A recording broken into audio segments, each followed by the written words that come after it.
So special to be with you in our home. So thank you Yes. for inviting us in your home.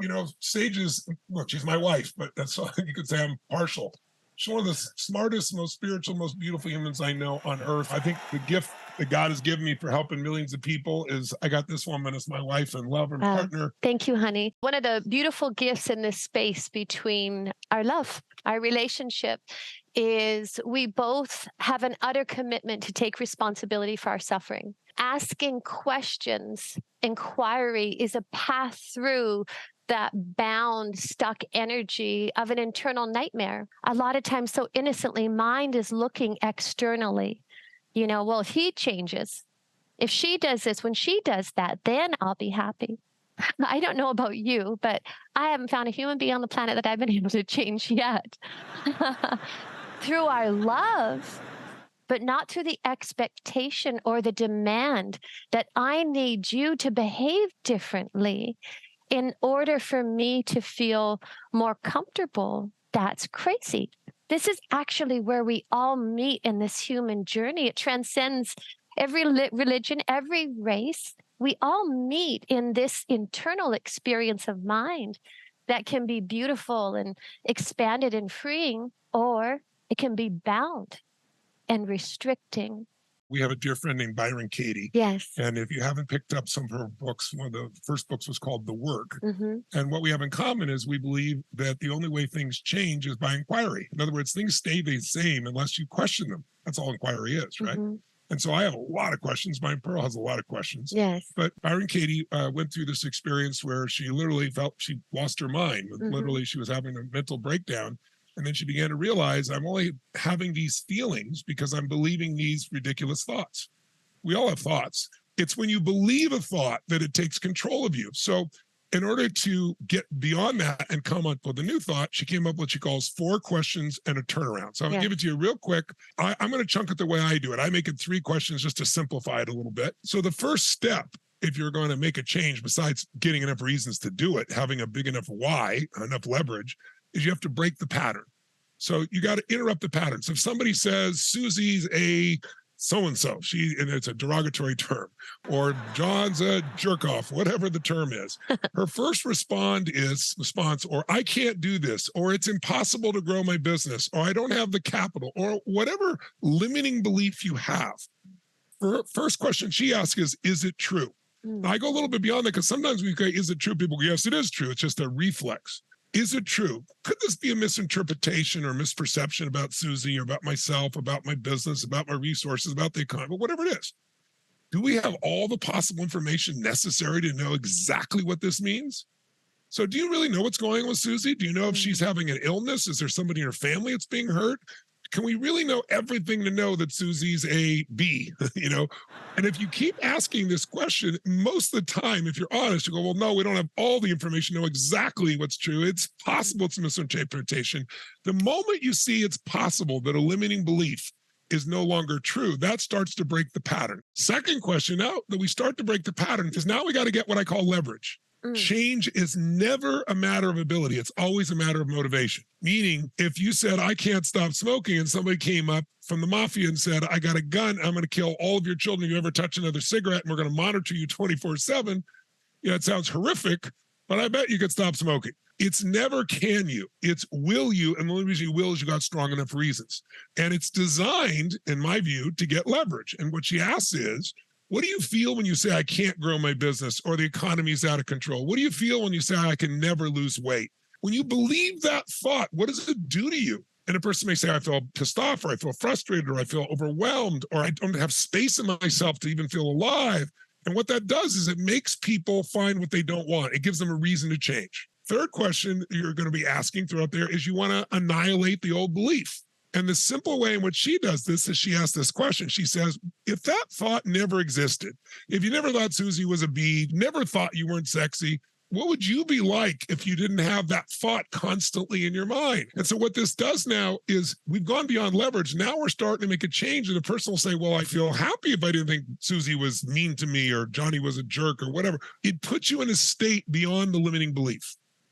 And then the Turnarounds are simply what we're doing with these first three questions is we're taking those legs, those references that say, I'm not attractive enough, Susie's horrible, I can't grow my business, whatever. And we're taking the legs out. Now that they're out, though, we want to make sure they stay out.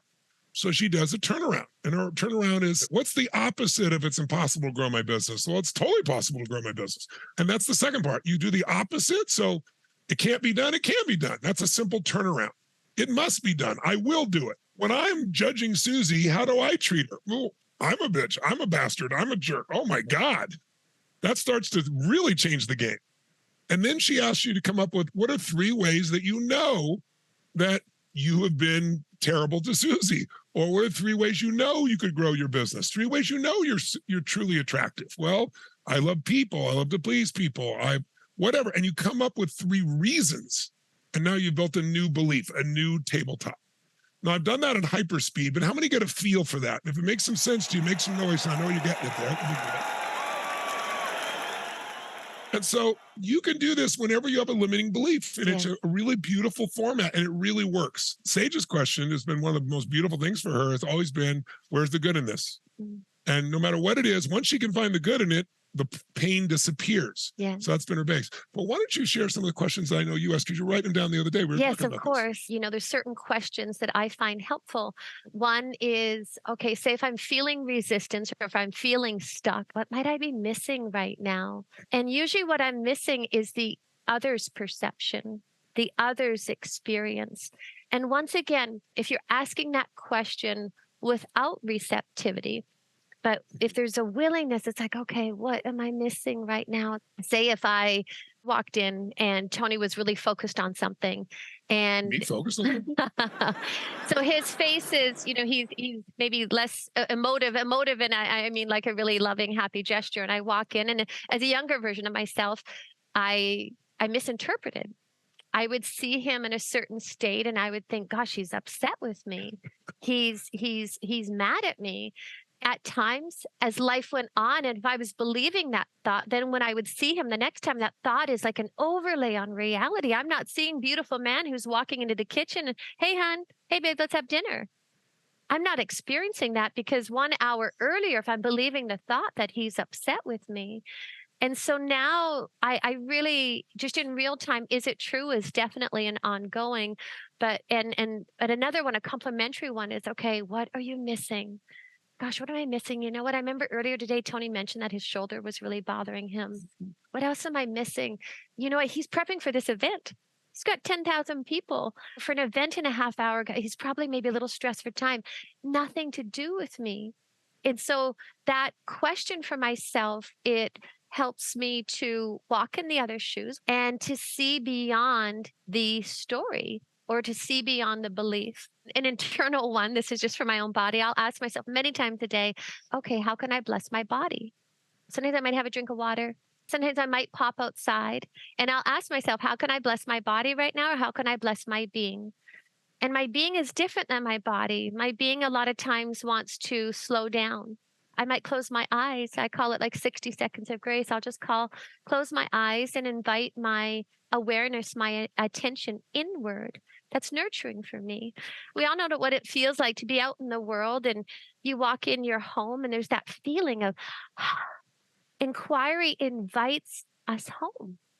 And by the way, life is offering all of us challenges, health challenges, life challenges, losing jobs, this, that, the other, COVID, all of the things that life is offering us. How we respond to that, how we react to that, that's each of our responsibility. That's our business.